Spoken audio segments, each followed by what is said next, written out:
ಹೆಸರು ಬಂದ್ಬಿಟ್ಟು ಮೊಹಮ್ಮದ್ ಅಲಿ ಅಂತಂದೇಳಿ ನಾವು ನಾಗಾರ್ಜುನ ಕಂಪ್ನಿಯಲ್ಲಿ FDI ಆಗಿ ವರ್ಕ್ ಮಾಡ್ತಾಯಿದ್ವಿ. ನಮ್ಮ ರೈತರ ಹೆಸರು ಗೋಣಿಸ್ವಾಮಿ ಅಂತ. ಗೋಣಿಸ್ವಾಮಿ. ಯಾವ ಊರು? ಮಾಗಳ.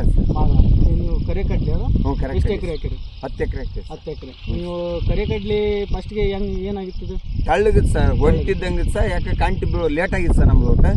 ಹಂಗಾಗಿ ಟಾನಿಕ್ ಹೊಡೆಯೋಣ ಅಂತಂದೇಳಿ ಹೋದಿವಿ ಸರ್ ಅಂಗಡಿಗೆ. ಲಕ್ಷ್ಮೀ ನರಸಿಂಹ ಟ್ರೇಡರ್ಸ್ ಅಂತಂದು ಮಾಗಳ ಸರ್.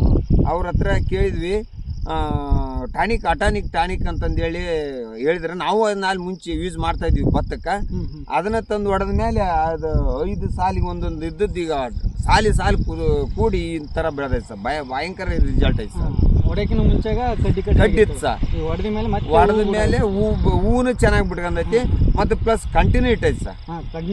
ಕಂಟಿನ್ಯೂ ಬಂದೈತೆ ಸರ್. ಒಂದ್ರ ಮೇಲೆ ಒಂದು ಕಂಟಿ ಬಂದೈತೆ ಸರ್. ಈ ಹೊಲ ಯಾವ ಥರ ಇದೆ ನೋಡಿ ಒಂದು ಸ್ವಲ್ಪ ರೈತರೇ. ಈ ಹೊಲ ಅಟನಿ ಕೊಡೋಕ್ಕಿಂತ ಮುಂಚೆಗ ಬರೀ ಕಡ್ಡಿ ಆಗಿತ್ತು. ಇವಾಗ ಅಟನಿ ಕೊಡ್ದ ಮೇಲೆ ಇನ್ನೂ ಹೆಚ್ಚಾಗಿ ಚಿಗುರು ಹೊಡೆದೈತಿ, ಹೂ ಕುಂತಿದೆ, ಕಾಯಿ ಒಳ್ಳೆ ಇದು ರಿಸಲ್ಟ್ ಇದೆ. ನೋಡ್ಬೋದು ನೀವು ಇಲ್ಲಿ ಪ್ರತಿಯೊಂದೊಂದು ಕಾಯಿ ಎಷ್ಟೆಷ್ಟು ದಪ್ಪ ಇದಾವೆ, ಯಾವ್ಯಾವ ಥರ ಬೆಳವಣಿಗೆ ಆಗಿದೆ. ಈ ಅಟನಿ ಕೊಡೋದ್ರಿಂದ ಈ ಥರದ ಕೆಲಸ ಆಗ್ತಾಯಿದೆ. ನೀವು ಅಟನಿಕ್ ಬಳಸ್ರಿ, ರೈತರಿಗೆ ಹೇಳ್ರಿ ಅಂತಂದು ಹೇಳ್ಬೋದು.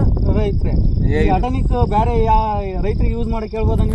ನಂಬರ್ 1 ಕೊಡ್ಬೋದು ಸರ್. ಇದು ನಂಬರ್ 1 ಕೊಡ್ಬೋದು. ನಂಬರ್ 1 ಕೊಡ್ಬೋದು. ಭತ್ತ ಇದಕ್ಕೆಲ್ಲದು ಇಂಪಾರ್ಟೆಂಟ್ ಐತೆ ಸರ್. ಇದು ಪ್ರತಿಯೊಂದು ಭೂಮಿ ಮೇಲೆ ಏನು ಬೆಳಿತಿರೋ ಪ್ರತಿಯೊಂದು ಬೆಳೆಗೂ 2 ಸಲ ಮಾಡಿದ್ ಬಿಟ್ರೆ ಸರ್ ಪಕ್ಕಾ ರಿಸಲ್ಟ್. ನೋಡ್ತಿದ್ದೀರಲ್ಲ, ರೈತರು ಹೇಳ್ತಾ ಇದ್ದಾರೆ ಅಟನಿಕ್ ಹೊಡೆಯೋದ್ರಿಂದ ಯಾವ ಥರ ಲಾಭ ಆಗ್ತಾಯಿದೆ ಅಂತಂದು. ನೀವು ಬಳಸಿ, ಪ್ರತಿಯೊಬ್ಬರಿಗೂ ಬಳಸೋಕೆ ಹೇಳಿ. ಪ್ರತಿಯೊಬ್ಬರು ರೈತರು ಅಭಿವೃದ್ಧಿ ಆಗ್ತಾಯಿದೆ. ಅಟನಿಕ್ ತುಂಬ ಒಳ್ಳೆಯದಾಗಿದೆ.